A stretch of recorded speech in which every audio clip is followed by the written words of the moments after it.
اور مجھے شوگر بھی ہے، تو دونوں صورتوں میں میں اکثر بیمار ہو جاتا ہوں، بخار بھی ہو جاتا ہے، پھر میں دفتر سے 2-3 دن چھٹی لے لیتا ہوں۔ تو میں نے پوچھا اس وقت آپ کی والدہ آتی ہیں خیال رکھنے کے لیے، بھابھی آتی ہیں، بہن آتی ہیں؟ کل نہ نہیں جی انہیں تو بتا بھی دوں تو دن میں 2-3 دفعہ فون کر دیتی ہیں، اگر سو بھی رہا ہوں تو کہتی ہیں اٹھاؤ اس کو اور بتاؤ کہ فون ہے، اور پھر پوچھتی ہیں کہ پاجی کی حال ہے، تو میں بتا دیتا ہوں کہ حال ٹھیک ہے۔ تو اس وقت گھر میں کون ہوتا آپ کی ٹیک کیئر کرنے والا؟ تو تب انہوں نے سوچا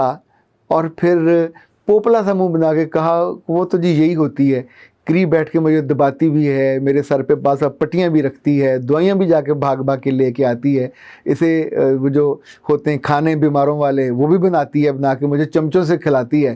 یہ بات تو جی اچھی ہے، پر زبان کی بڑی کڑوی ہے، اور میری ماں کہتی ہے گھر کی باتیں چھپاتی ہے، اور میں اس کے ساتھ اب رہ نہیں سکتا۔ When he was saying all this،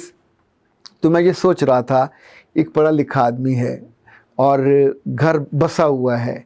زندگی میں اللہ نے جو نعمتیں دی ہوئی ہیں، گاڑی بھی ہے، گھر بھی ہے، بچے بھی ہیں، بیوی کے بارے میں بھی اس کا پریزنٹیبل خیال ہے، لیکن ساتھ یہ بھی کہتا ہے کہ اف یہ بیوی بہت بدتمیز ہے اور بد تہذیب ہے، پر یہ اس کے دل کی آواز نہیں ہے،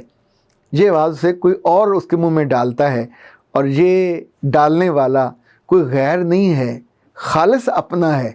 ماں ہے اور بہن ہے،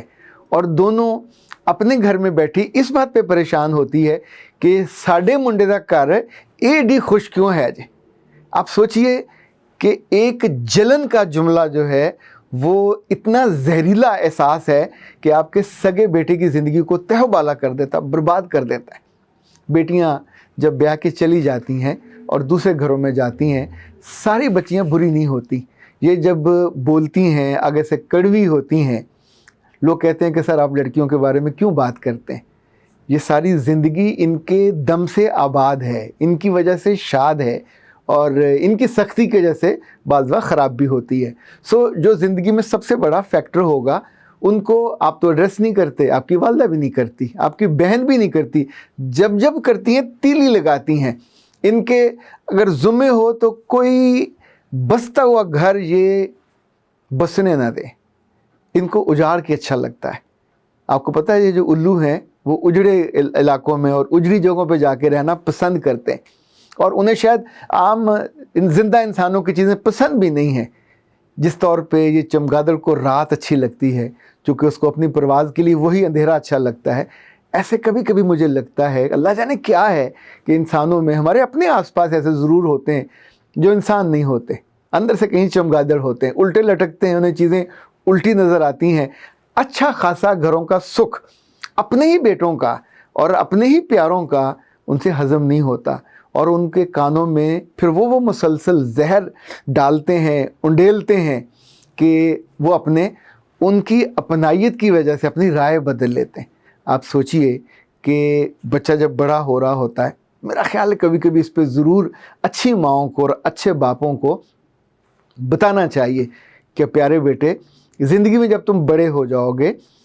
تو اپنے ترازو فیصلوں کا اپنے پاس رکھنا، کسی کے کہنے پہ،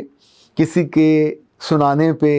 کسی کے سمجھانے پہ، کسی کے بتانے پہ، ایون کسی کے انگیخت کرنے پہ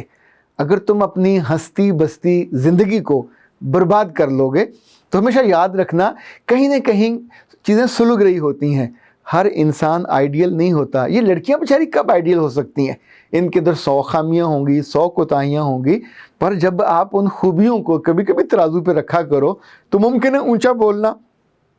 یا اچھے کپڑے پہن لینا، یا آپ کا خرچہ کروا دینا، یا آپ سے کبھی ضد کر لینا اتنا برا نہ ہو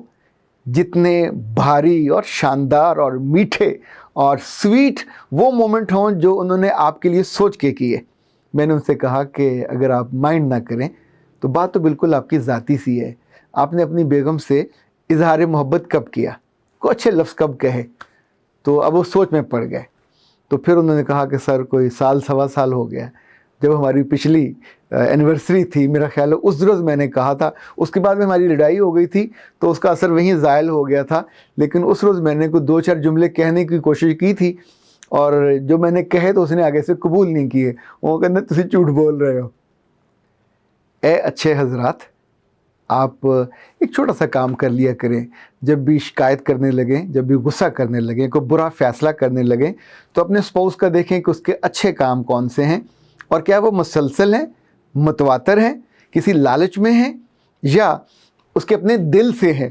اگر وہ دل سے کرتی ہے, محبت سے کرتی ہے, مسلسل کرتی ہے, متواتر کرتی ہے, اور ان سارے کاموں کا آپ کو بل نہیں کرتی, تو پھر تھوڑی سی قدر کر لیا کریں. پھر اپنی ماں کے اور بہن کے یا جو بھی اضاء و کرب آپ کے ہوتے ہیں, سم ٹائم یہ سگے بھائی بھی کرنے سے باز نہیں آتے, سم ٹائم بعض ابوں کو بھی یہ مرض ہوتا ہے کہ آپ کے کانوں میں ضرور انہوں نے اس طرح کی چیزیں ڈالنی ہوتی ہیں. تو اپنے گھر کو, اپنی زندگی کو برباد نہ کیا کریں. تب لوگوں کی باتیں سن کے اف یہ بیویاں, اف یہ ظالم, یہ کہنے کے بعد آپ کی اپنی زبان سے وہ لفظ نہیں نکلتے جو شکر گزاری کے ہوتے ہیں, جو خوشی کے ہوتے ہیں, جو سکھ کے ہوتے ہیں. یہ جو چھوٹی چھوٹی چیزیں ہیں, ان کو اتنا بڑا نہ پھیلایا کریں کہ خود آپ کی اپنی زندگی کے سارے سکھ اس میں چھپ جائیں اور آپ ایک دکھی روح ہو کے, دکھی حسینہ بن کے بیٹھ جائیں. اختر عباس کو اجازت دیجیے. السلام علیکم.